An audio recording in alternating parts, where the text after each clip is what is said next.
लेकिन आपसे जानना ये चाहता हूं, दिलीप घोष तो बहुत बड़े नेता हैं भाई, और ममता बनर्जी तो अतीत में आपकी सहयोगी भी रही हैं।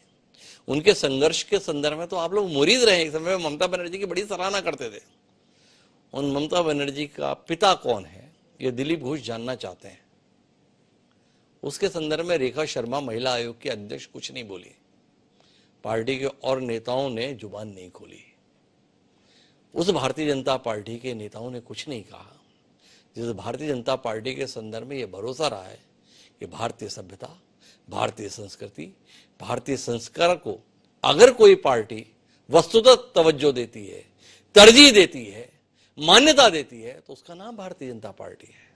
क्या कहेंगे शरद त्रिवेदी जी, वक्त के साथ आए इस विचलन को लेकर आप? हिमांशु जी, देखिए, जो लोग जनता के बीच में रहते हैं, जो पब्लिक लाइफ में रहते हैं, जो पब्लिक डिस्कोर्स में शामिल होते हैं, उनसे कभी ना कभी, जैसे राजपूत जी भी हैं, मैं भी हूं, हमारे जितने मित्र हैं,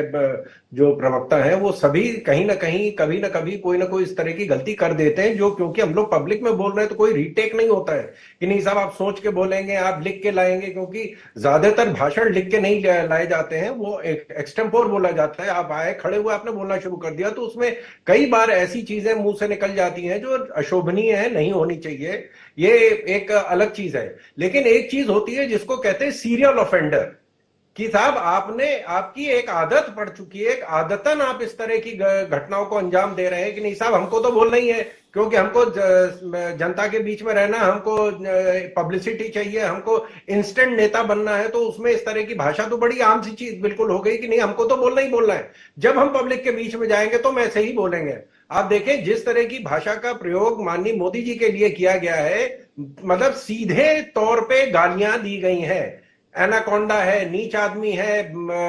और जो ऐसे अपशब्द हैं, हिटलर है, मिसोलिनी है, स्टालिन है, लेनिन है, कोई ऐसा नाम नहीं है जो धरती पे जो एक अभद्र भाषा में इस्तेमाल किया जाता है। वो सारी भाषाएं और कई चीज ऐसी जो मैं कह भी नहीं सकता हूं जो उनके लिए कही गई है। ये